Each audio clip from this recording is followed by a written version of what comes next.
Chapter 7, Unnecessary Drama. Bibi, we need to talk. Eli glared at the servant one morning, making Izuku blink in surprise at the amount of venom in his first servant's voice, but he was waved off to school without having his questions answered, much to his confusion. Seeing him out the door, Eli tightened the already strong grip she had on Bibi's arm and dragged her to what had been turned into a workshop of sorts for the two servants. The house had 4 bedrooms, but they didn't need that many. One was used for Inko and Hisashi when he was home, one was Izuku's, and one had the personal items of the servants, plus a few bunk beds for when they decided to sleep. The last one was where the 3D printer was, along with whatever Eli and Bibi made.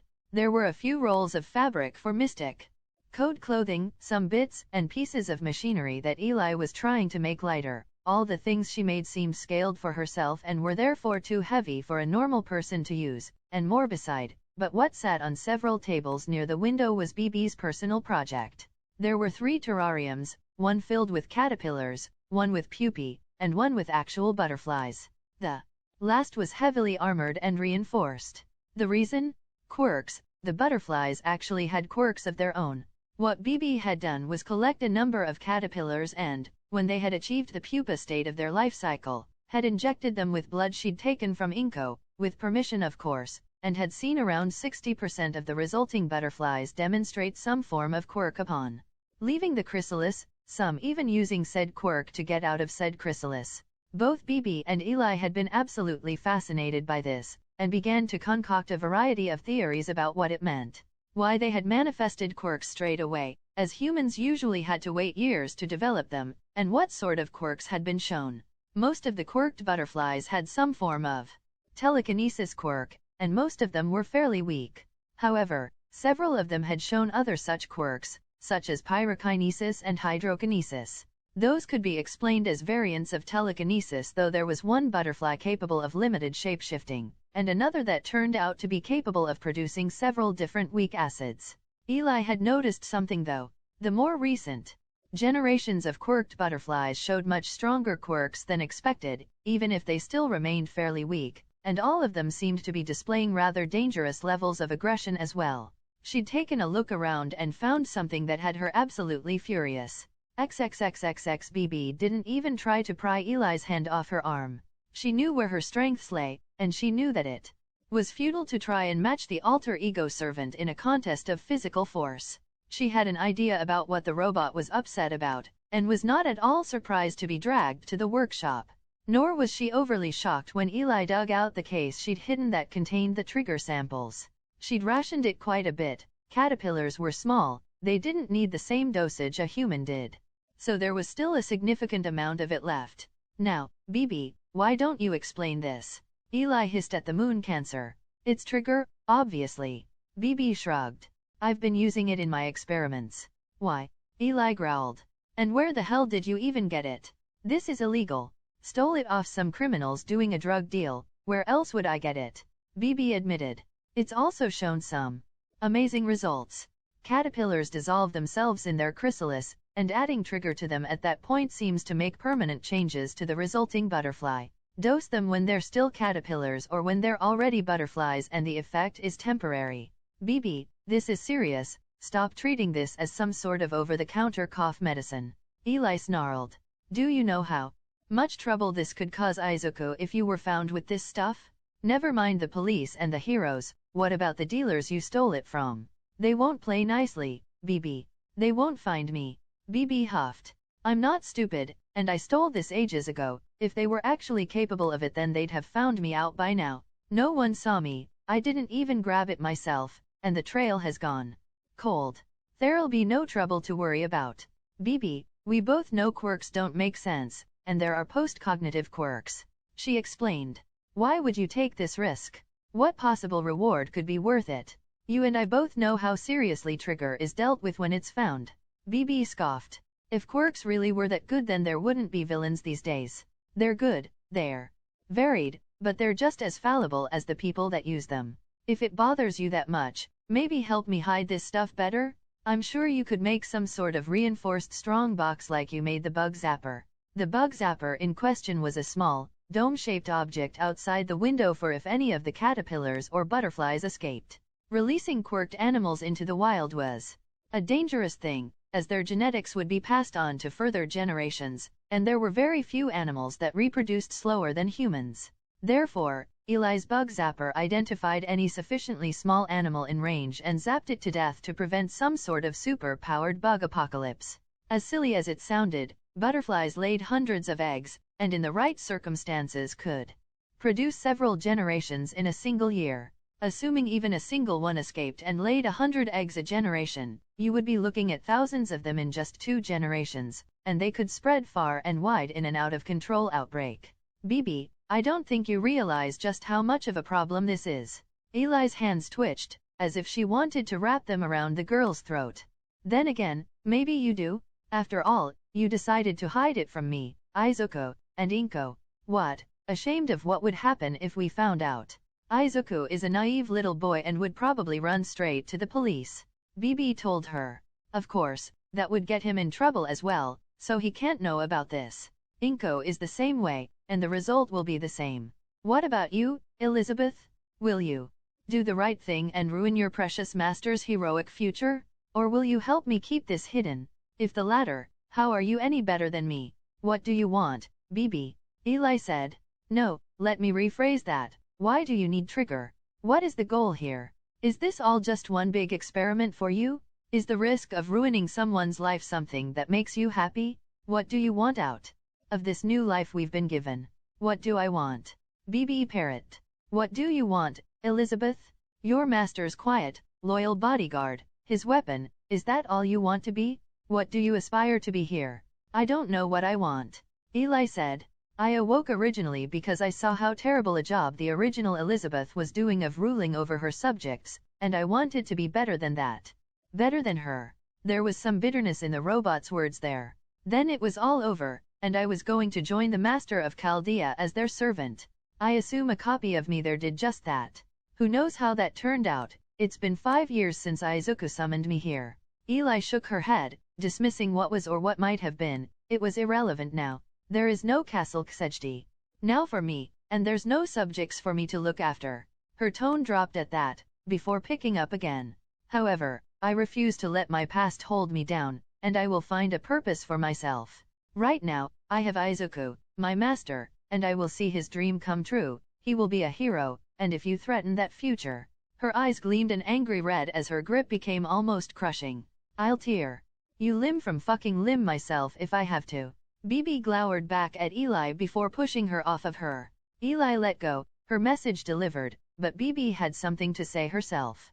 And I'm supposed to care about my master, am I? She scoffed. Just summon me up and expect me to pander to his wants and needs? We're not all obedient little toys like you are. I'm not a tool to be used and discarded, and I refuse to be just that. You awoke yourself, I didn't even get that much. Bibi told her.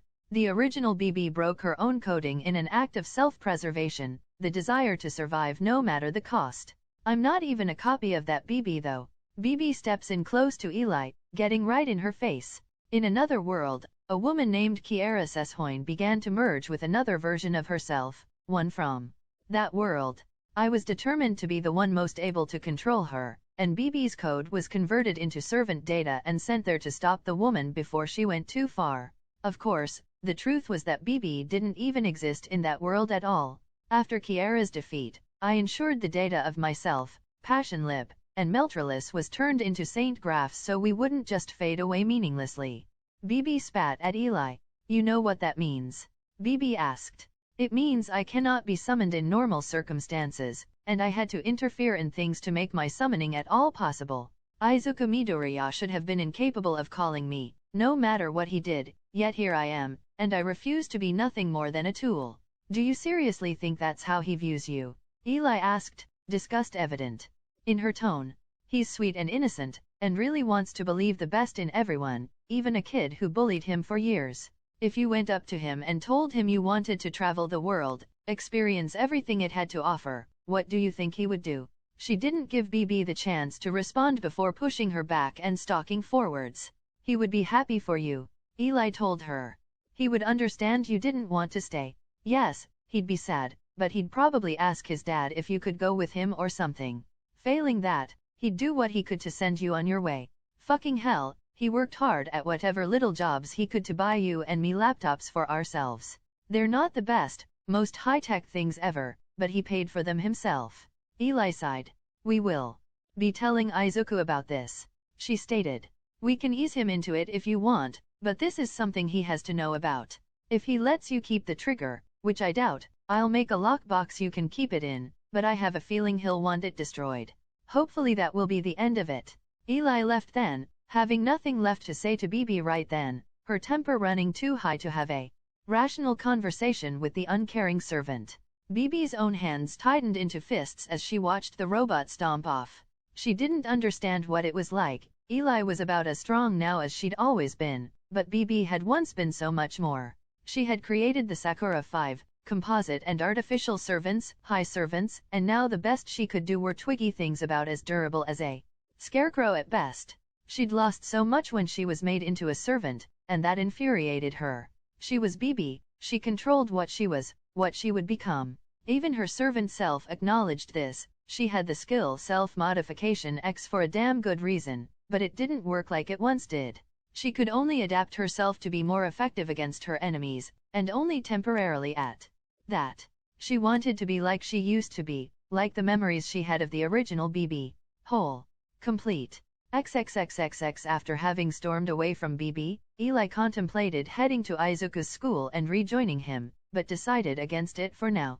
She'd been with him for 5 years now, and he actually now had his third servant with him, otherwise Eli wouldn't have let him go to school while she dealt with Bibi.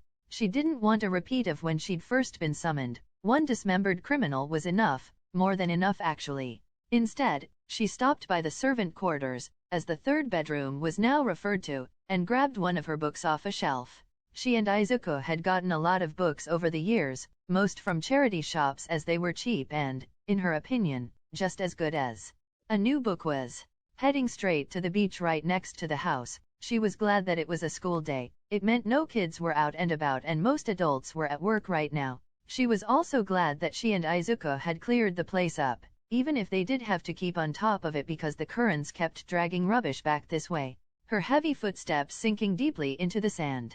Eli found a nice place to sit and relax while she read her book. Sci-fi was her favored genre, whereas Izuku favored the philosophy of existential horror and the reflective questions of more psychological works. She rather enjoyed the fantastical tales of other planets, aliens, and yes, even robots as well. Reading about the pseudoscience used to explain the various impossibilities always made her laugh. Humans couldn't properly explain quirks even after centuries of study, and that was actual scientists. Authors made so many mistakes with even simple biology and mechanical engineering in their attempts to integrate aliens and futuristic technology into the setting, that she found it quite easy to shut herself off from dissecting everything and just enjoy the story for what it was. As she relaxed and decompressed, she wondered how her master was coping with the rather boisterous and exuberant new servant he'd summoned the other day. XXXXX. Izuku was wondering if waiting an extra year to summon a servant had actually proven anything or not. All servants had 6 general categories that they were apparently rated E to A in. These were strength, endurance, agility, mana, luck, and noble phantasm. His first servant, Eli, basically went all in on strength and endurance, and had a lack of potency when it came to agility and mana. His second servant, Bibi, was the opposite, having an A rank in mana, and apparently an X rank in luck, or the ability to defy fate as it was explained to him, not that it made any sense to him at all either way. His newest servant was much more average in her stats, a C rank in strength and agility, B rank in endurance, mana, and luck, with a variable E to A rank noble phantasm, depending on whether the target counted as cavalry or had the riding skill, which basically meant absolutely nothing in his world. He was still trying to wrap his head around who she actually was though, when one pictured a 16th century feudal lord known for their military tactics, fostering free trade, and encouraging the start of what is now a period of historical art. A loud and cheerful young woman not even 5 feet tall wasn't exactly the first thing to spring to mind. Sitting on the rooftop and sharing his lunch with the legendary Nobunaga Oda, Izuku was listening to her regale him with stories from her own life.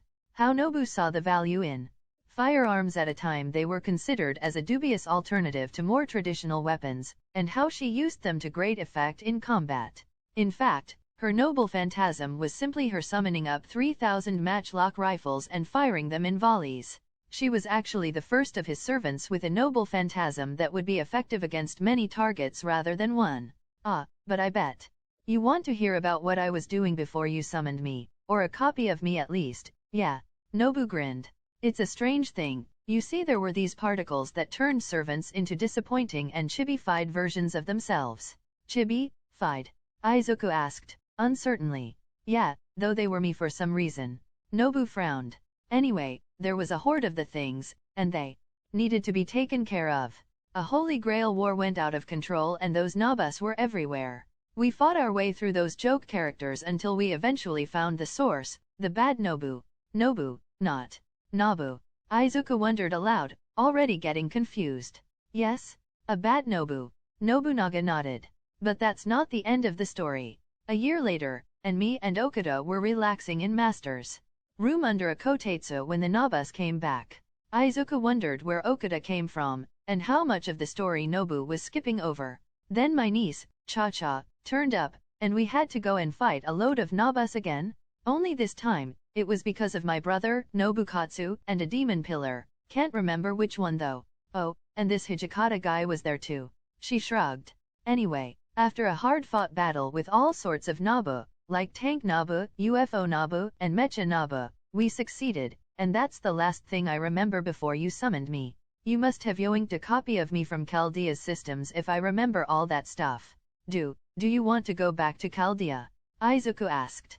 Nah, there's still a copy of me there. We're servants, there could be versions of us all over the place.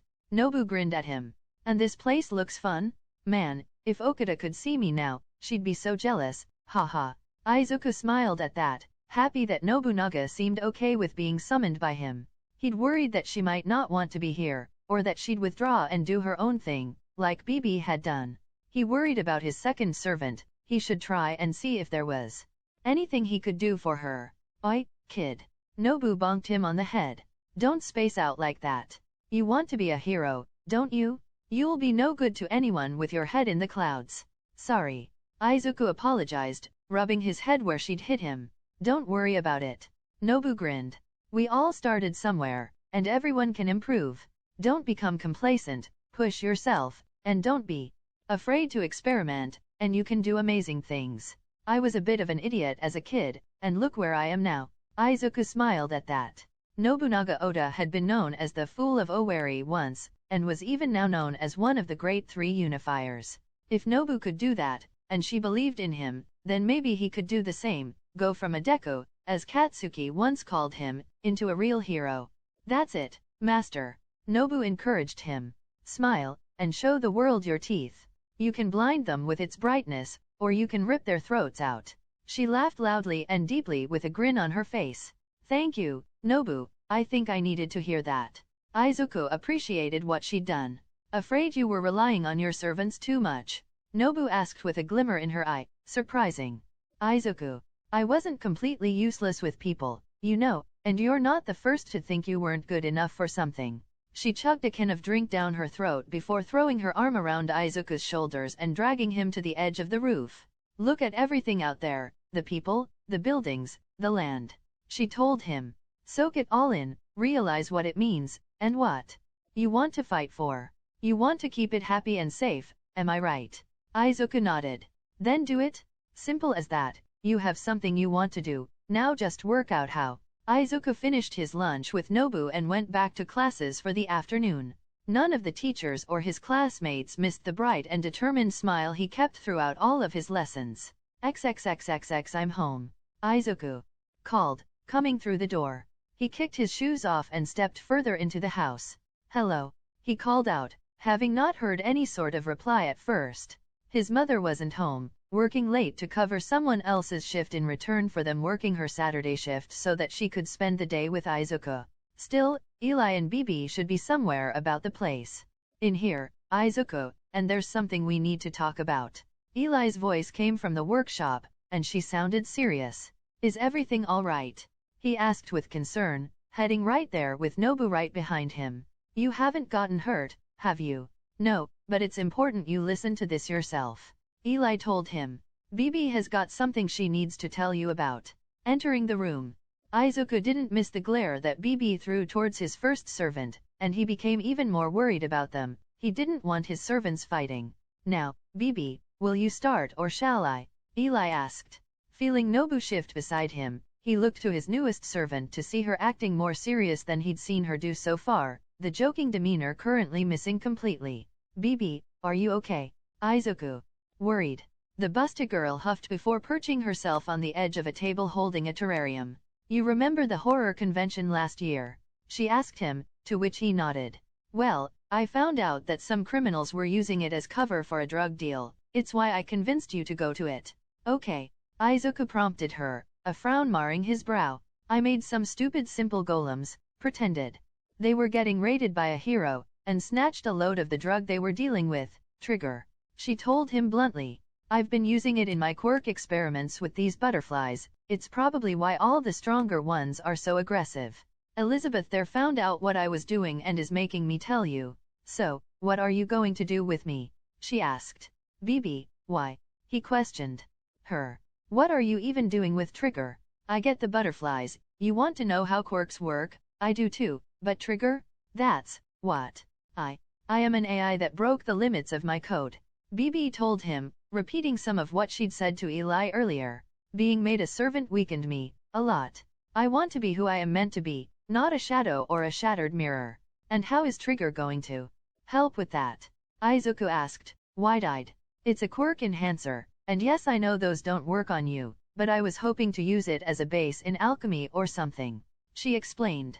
I was using butterflies to see if I could remove the mental influences of the drug first. Bibi, you don't know alchemy. Izuku shot back. I know. She growled. I won't learn if I don't try things though. Bibi. Izuku murmured, walking up to the servant and wrapping his arms around her in a hug, making her freeze in place. I'm sorry. I didn't know you were hurting like that. If I did, I don't actually know what I would do. Bibi took a breath, before taking Izuku's arms off her and pushing him back where Nobu caught him with a hand on his shoulder. No, you don't get to play that fucking card, she said. 1. You didn't know because I didn't fucking tell you. 2. What could you have even done about it? You know even less about magecraft than any of us three. The best you could do is give weak, empty platitudes. What would you have me do? Izuku asked. I want to help you, but Trigger is illegal. The butterflies are stretching it as it is. I don't care about the law, I make my own rules. Bibi told him. Izuku was silent for a moment. What have you learned? He said. What? Bibi asked. What have you learned? He repeated. About Trigger. Bibi looked at him with narrowed eyes, before turning to put her eyes on her 3 terrariums. Trigger is a drug using natural ingredients. However, they are processed in some manner by means of a quirk. Exactly what this entails, I don't know. But it causes the resultant drug to resonate with a subject's DNA, causing an amplified effect of their quirk.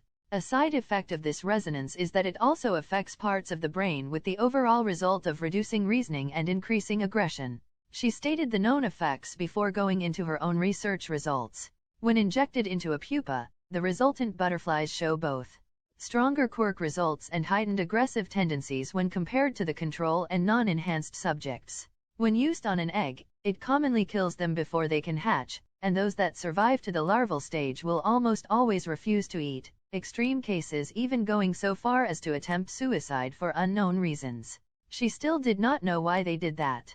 When injected into a caterpillar or butterfly, Trigger acts in a similar manner to on a human. Ones with quirks have them improved and show the before-mentioned aggression, and ones without quirks show no noticeable change. She sighed. Also, mixing the drug with any other solution or substance either denatures it or has no effect. So you've learned nothing useful, in a year. Izuku concludes. Bibi's eyes flashed and she was about to yell at him when he continued. You know a quirk is involved in the creation process, and you have gotten no further into understanding quirks than humans have over more than 200 years of constant research. Yes. Bibi bit out.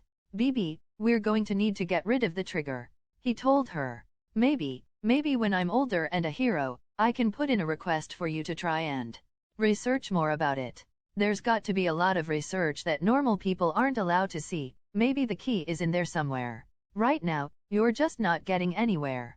Bibi clenched her hands and took deep breaths.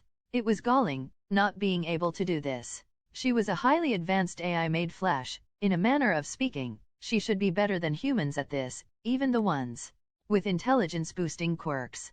She'd approached it in a scientific manner, with all of the processing power she possessed. Yet she failed. Undoubtedly, the data she'd gained from the butterfly experiment would be useful, but it wasn't enough by itself. She needed more data, more resources, more time. Something Izuku was willing to offer her, just not yet. He was a boy, a child. There was no guarantee that he would ever become a hero, or that he would have the influence she'd need to continue her experiments. It was the best offer she was ever going to get, but it was one that she wanted more from. Bibi grabbed the case of trigger vials and shoved them roughly at Eli, before she walked up to Izuku and looked him right in the eye. "Promise me one thing, Master," she said. "Promise me that you will do everything you can to help me be what I'm supposed to be. I want you to look me in the eye and tell me, with complete honesty, that you aren't going to forget about this, about what I want, I need. I promise you, Bibi," Izuku told her. "As long as it doesn't compromise my morals as a hero, I will do whatever I can to make it up to you, and I'm sorry for not seeing how you were suffering right in front of me." Bibi felt him put his hand in hers, and for just a brief fleeting moment she thought about how easy it would be for her to crush it, mangle the appendage until it was useless. He was close enough that she should even be able to snap her hands up and collapse his skull between her palms. She didn't. Instead, she decided to place her trust in him for now. "I'll be holding you to that, Master." She would. Chapter 8, Sludge. Izuku considered the application forms in front of him. Of course he was going to apply for the hero course at UA, along with about 95% of people his age in Japan, but should he also apply for other schools, or even the general education course at UA? He had his dream, and he wanted to go to the same school as All Might, the #1 hero, but putting all his eggs in one basket was probably a terrible idea. Sighing, and already feeling the extra work he'd have to put in, Izuku signed himself up for general education, support, and heroics at UA, and then did the same for Shiketsu and Kitsubutsu. He'd have to get an apartment if he succeeded their exams and failed UA, but he could manage. He just wasn't looking forward to having to take 9 different entrance exams. Luckily, they weren't all on the same day, otherwise he'd not be able to take them all, but it was still going to wreck him one way or another. He'd send the applications later. For now he wanted to head out for a walk, heading to the workshop to ask if anyone wanted to come with him. Izuku found himself bemused by the sight of Bibi pinning a butterfly to the ground with her knee and pointing one of Eli's spare weapons at it. "Get your tiny ass back in that tank or die. Your choice, bug," Bibi growled. "Am I interrupting something?" Izuku asked. A butterfly developed tactile telekinesis and managed to get out of its terrarium. Bibi explained. "It's turned it into a force field, but I'm sure I can overload it if I really try," she finished, her voice as sweet as sugared plums. Izuku looked down at the frantically struggling butterfly. "I don't think this is one of the butterflies that are smart enough to understand you," he commented. All animals with quirks were smarter than a normal version without one, but the degree of intelligence varied a lot. Even the smartest butterfly they had wasn't very good at communicating more than general ideas. He supposed that their small size limited how intelligent they could actually get. 3, 2, 1. At that countdown, Bibi blasted the bug with the laser, leaving a scorch mark on the workshop floor, but no more butterfly. She tossed the gun to Izuku, who stumbled on catching it. Even if Eli had worked on lowering the weight, they were still heavy. "Now, what do you want?" she asked. "I was going to go for a walk and wanted to know if anyone wanted to come," Izuku said. "No, I'm staying here." Bibi dismissed him. "Ask again when you have something new for me." Izuku sighed, wishing things were better with Bibi. She hadn't done any more trigger experiments, but she still kept going with the butterflies. They were much better behaved now, the ones injected with trigger apparently having very short lifespans, but slowly the quirks they each had were growing stronger over generations. Occasionally, Bibi could be quite cheerful and mischievous. She'd tease and taunt, but keep herself from being outright insulting and degrading. but sometimes she just devolved into hyper-focusing on her experiments. At least she was more open about what she was doing now, leaving her to her work, knowing how useless it was to pester her. Izuku put the headset from around his neck on properly, tapping the button on the side to connect him with Eli, asking her if she wanted to go for a walk with him. She told him he'd find her and Nobu in the servants' quarters, and they'd both come with him if he was willing to wait a short while. Curious, Izuku wandered into their room to see what they were doing, only to find small plastic models scattered across a table. "Ah ha ha ha, I'll have my rifle infantry here aim at your tank squad." Nobu grinned, before rolling a handful of dice. "And I think you'll find most of them hit. Now for the damage." She rolled the dice again. "Ah, my tank for Seafields apply damage reduction to that, so you destroy just one tank."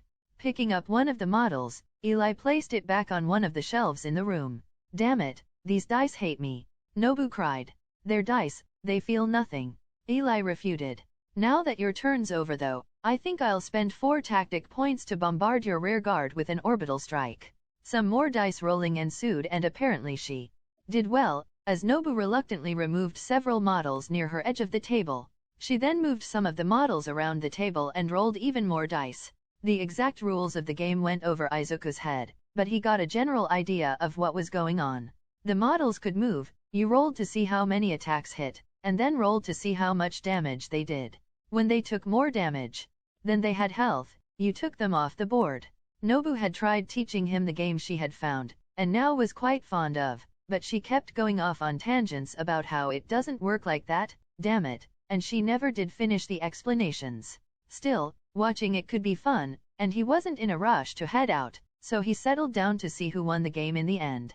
XXXXX got to get away. A man with a body of sludge slipped through a manhole cover. Ignoring how his eyeballs were bigger than the holes, and he had a mouthful of large teeth, he quickly looked both ways before slinking off to the nearest tunnel end. Upon reaching it, he forced his body through the wire fence he found and into another street. He plunged himself back through a grate just as he heard the manhole cover he'd come up through get launched into the tunnel roof. The man that climbed out of the hole was bulging with muscle, though not obscene in any way. With blonde hair that had 2 antennae sticking up in the air, and electric blue eyes, he was a figure that most people the entire world over would recognize on sight. This was the #1 hero, All Might. "Damn, can't believe I'm having trouble with a purse snatcher," All Might griped. In his prime it would have been simple for him to deal with this problem, but age and injuries meant he wasn't in top form. In fact, he was a shadow of what he once was, and he was currently getting dangerously close to his limit. Much more and he would strain his body, further weakening him and reducing his capacity for heroics. He coughed into his hand, frustrated to see it speckled with blood. Seeing no sign of the villain nearby, he regretted getting turned around in the sewers. That was what had allowed the sludge guy to escape him, and now he had neither the means of tracking him down, nor even the ability to deal with him if he did catch up to him. Sighing, he pulled out his phone and called an old friend of his. "Hey, Naomasa," he greeted his friend when they picked up the phone. "Do you know anyone in the downtown Musudafu area with any sort of tracking or search quirk? I was chasing a villain made of sludge and they got away from me." "No, thanks anyway, just keep an eye out for me, thanks." Taking a cautious look around, All Might deflated, literally. In his place was a man that, while the same height as he was before, was rail thin and hunched over. Coughing up a mouthful of blood, All Might, also known as Toshinori Yagi, made his way towards the shopping district. He needed to finish getting his own groceries if nothing else. XXXXX life had been pretty good for Katsuki Bakugo the last few years. When DEKU had disappeared off to a different middle school, he'd been pissed off massively. Now he had basically no chance to fight that robot quirk of his, and even he knew he couldn't really start a fight in the middle of the street if he met him out and about. At least everyone knew how great he was now. He was the strongest person around, not one of the other students or the staff could measure up to him, and he all but ruled the school. Things were going great for him, and they would only get better when he became a proper hero. This day in particular had been pretty good already. Their teacher had talked about preparing for the future and their career prospects, before the idiot had tossed all the sheets in the air and cheered about them all wanting to be heroes. As if any of those other losers could possibly be heroes. The only one capable of it there was him, and every fucker knew it. He'd aced the mock exams, he had a strong quirk, and he was a damn good fighter if he did say so himself. So it was utterly humiliating that his good day had been ruined by a fucking slimy freak. Him and a few extras had been down the arcade, playing a few games, which he won, naturally, when he'd been taken by surprise and engulfed by this foul-smelling shit stain. The extras fucking legged it, not that he expected any better from them, but this absolute bastard wasn't fucking letting go. A part of Katsuki's brain that wasn't angry noted that the villain's fluid body was excellent for dispersing the force of his explosions, and the heat they produced, even if it wasn't a flame quirk, wasn't burning the slime at all. This was fucking pathetic of him. He focused on the rage he felt at this 2-bit villain getting the better of him, because if he didn't, well, Katsuki Bakugo didn't want to think about dying this young. XXXXX, I thought these were supposed to be combat heroes, Nobu said between bites of a crepe she had in hand. She and Izuku were both having a snack while wandering around. Eli didn't eat and so didn't get one, but she had chosen to have a go at a gacha machine instead, getting a phone charm that she would be hanging up back home when they returned. They are combat heroes, Izuku told her. They're on patrol right now, it helps keep crime down in the area. Nobu snorted. You saw the news with the giant woman this morning? She seemed more focused on her own TNA and making sure everyone else saw it too. Heroes are paid by their ranking and the work they do, Izuku explained with a sigh, having had this conversation before. Heroes that don't get noticed don't get paid. Underground heroes are different, most of them have regular jobs or are employed by agencies for work they are more suited for. That's still a lot of posing, Nobu commented, and Izuku had to concede that much at least. Reminds me of when the men would try and catch the eye of a pretty girl. She sniggered. A few even tried it on me, only to turn green when they realized it was me they were putting the moves on. You probably enjoyed the eye candy anyway. Izuku nudged her shoulder with his own. She grinned back at him. Never said I didn't. Women like a good-looking guy just as much as a guy likes looking at a pretty girl. She laughed when Izuku twitched and looked away with reddened cheeks. Oh, that make you uncomfortable, master. Nobu's eyes glimmered with amusement as she smirked at him. Keep going and I'll set a Nobu on you next time one turns up, he grumbled, making Nobu twitch. While he felt like he could summon again now, he was holding back.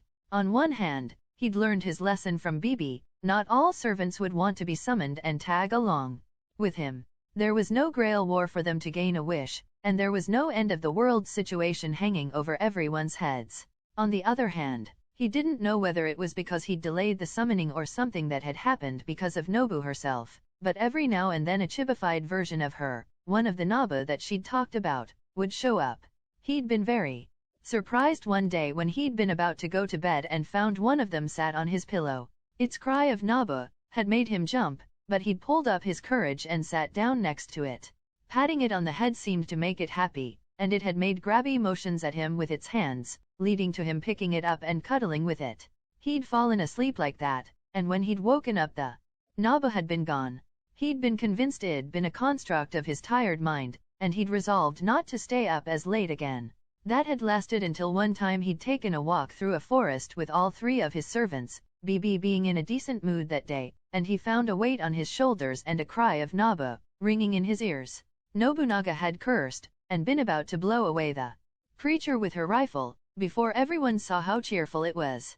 That had pretty much forced Izuku to explain what he'd thought had been his imagination, and he'd already been embarrassed enough at having been taken by surprise like this. Shortly after that encounter, 3 more Nobus came from between the trees and crowded around his legs.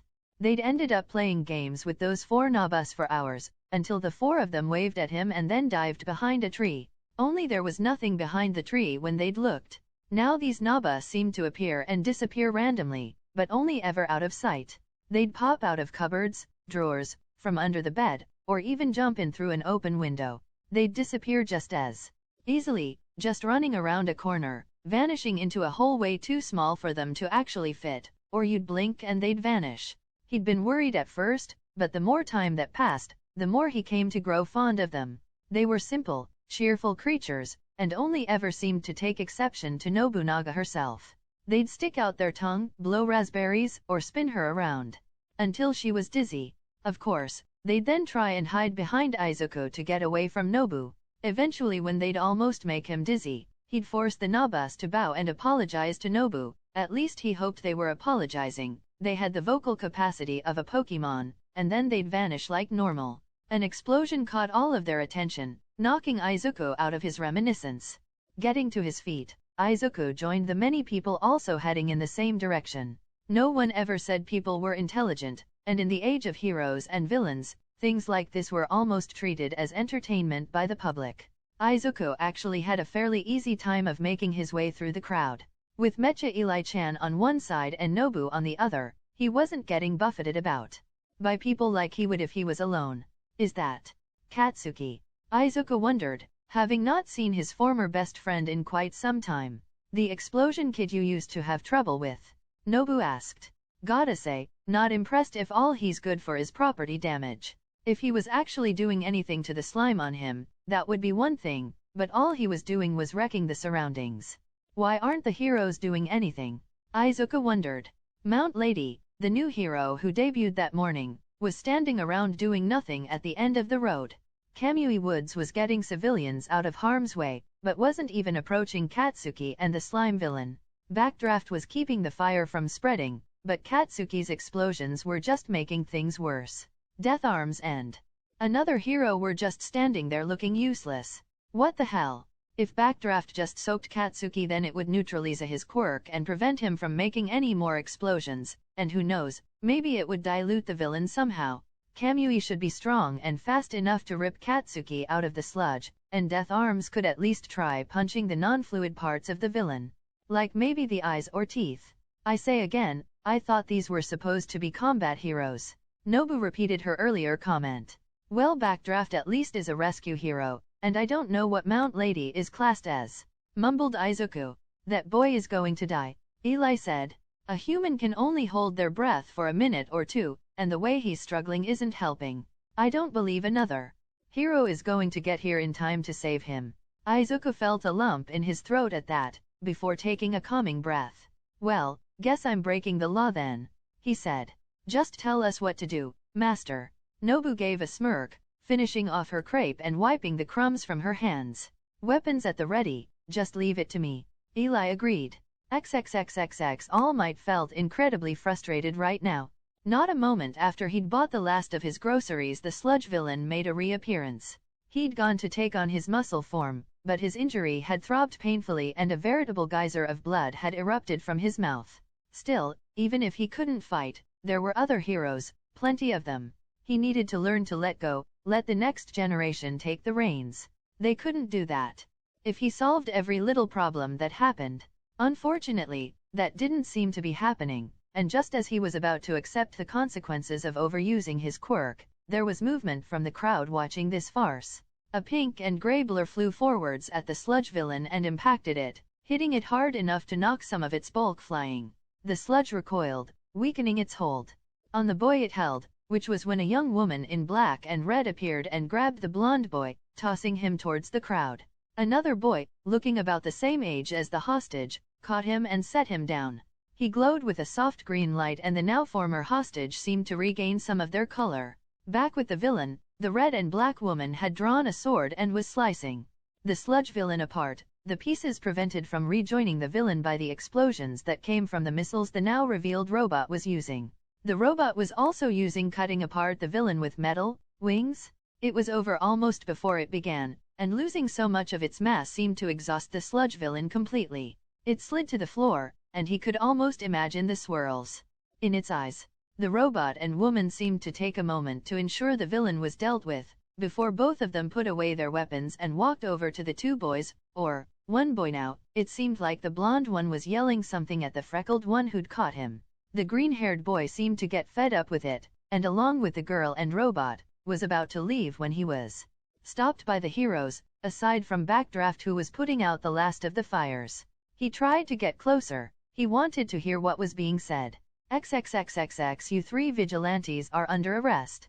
One of the heroes, Death Arms, called out to them. Vigilantes. Nobu scoffed.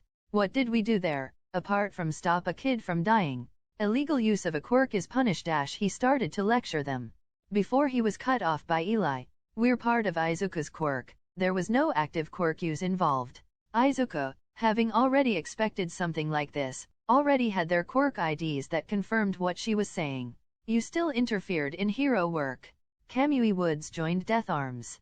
We had the situation under control, and while everything turned out alright in the end, you could have ended up killing the boy instead of saving him. There's a reason we have licenses, kid. Under control. Nobu snickered. Sure, if you wanted the sewer sludge to kill the kid. How much longer would you have waited? When he ran out of breath. When his lungs were filled with that guy's body. When he died. Nobu's hat shaded her eyes, giving her a rather intense look that almost forced you to look at her. Master, what was it you were thinking before you ordered us into battle, as pitiful of a fight as that was? Wadashi Izuku didn't know what to say. Master, you're smarter than you give yourself credit for, and I'm not dumb either. She shook her head.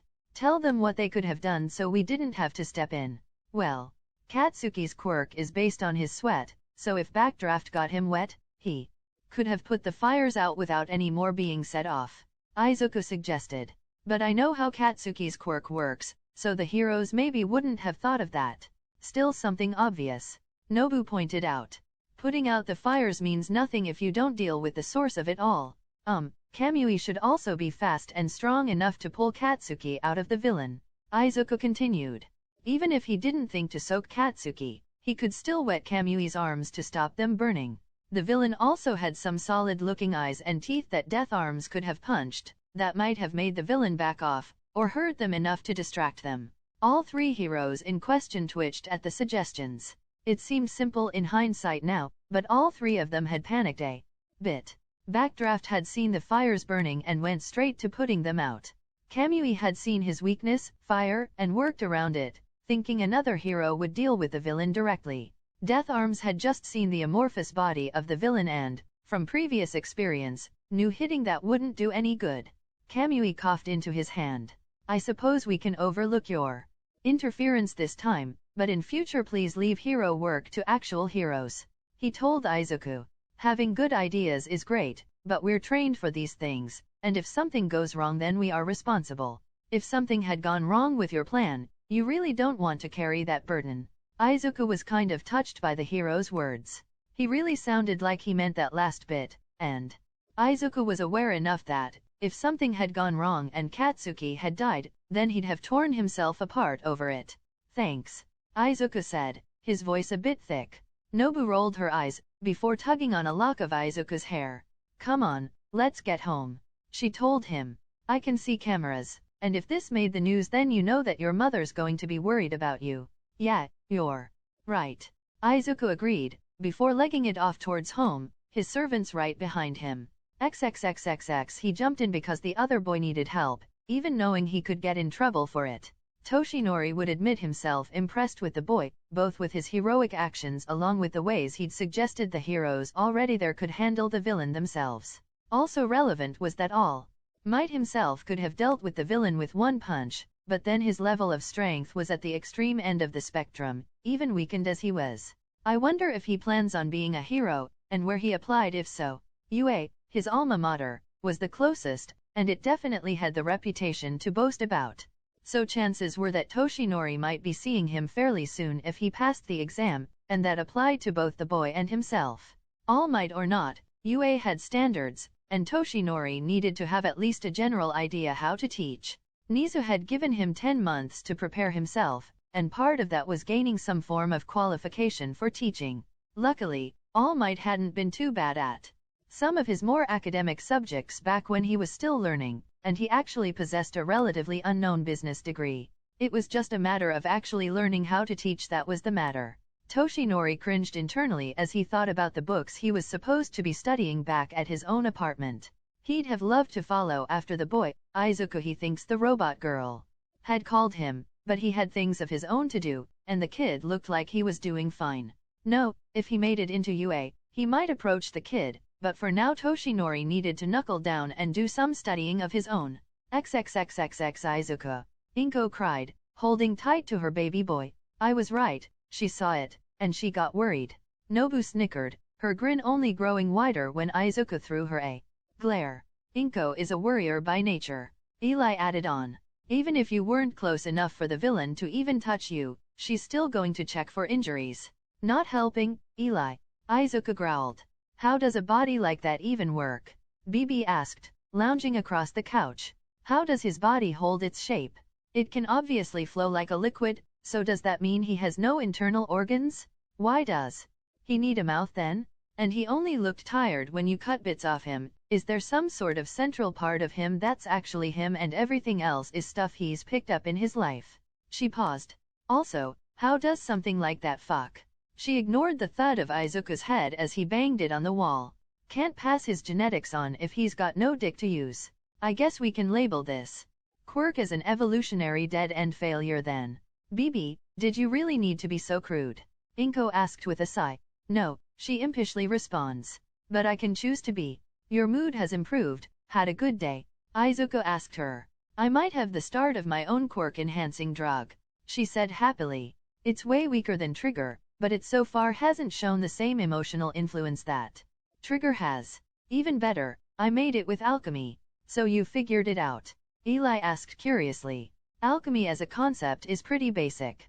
Bibi explained. It's the study of and manipulation of the flow of matter and energy. It bears some very minor resemblance to nuclear physics, which gave me something I know to base it off. It's just taken a lot of trial and error to get even meager results. So, how good is your Trigger alternative? Nobu asked, a small smirk playing across her lips and a glint in her eyes. Bibi twitched. An estimated 2 to 3%. She admitted. Nothing compared to Trigger, but it's a start, and the only way to go from here is up. I believe in you, Bibi. Izuku told her. If anyone can do it, you can. She scoffed. Of course I can do it. Just don't forget that. Promise you made me? I expect you to do all you can to make me whole again. Just because I'm making progress is no reason for you to slack off. I know, Bibi, and even now I'm looking. Izuku told her. I just haven't found anything yet. What he said was the truth. He had gone looking everywhere for more information about quirks and ways they could be made stronger. He'd bought several books, some even that had conflicting theories in them regarding how quirks function, but none of them were ever conclusively proven. There were correlations that could be found in the data for some quirks, especially ones revolving around the body, even more so with quirks that involved eating something, either in what was eaten or what quantity it was eaten in. However, nothing was ever conclusively proven. To Bibi's satisfaction, and the topic remained a mystery to this day. Hopefully when he entered UA, which he really was determined to do, there would be textbooks that might help him figure out something. Chapter 7, Unnecessary Drama. Bibi, we need to. Chapter 7, Unnecessary Drama. Bibi, we need to talk. Eli glared at the servant one morning, making Izuku blink in surprise at the amount of venom in his first servant's voice, but he was waved off to school without having his questions answered, much to his confusion. Seeing him out the door, Eli tightened the already strong grip she had on Bibi's arm and dragged her to what had been turned into a workshop of sorts for the two servants. The house had 4 bedrooms, but they didn't need that many. One was used for Inko and Hisashi when he was home, one was Izuku's, and one had the personal items of the servants, plus a few bunk beds for when they decided to sleep. The last one was where the 3D printer was, along with whatever Eli and Bibi made. There were a few rolls of fabric for Mystic Code clothing, some bits and pieces of machinery that Eli was trying to make lighter. All the things she made seemed scaled for herself and were therefore too heavy for a normal person to use, and more beside. But what sat on several tables near the window was Bibi's personal project. There were 3 terrariums, one filled with caterpillars, one with pupae, and one with actual butterflies. The last was heavily armored and reinforced. The reason? Quirks. The butterflies actually had quirks of their own. What Bibi had done was collect a number of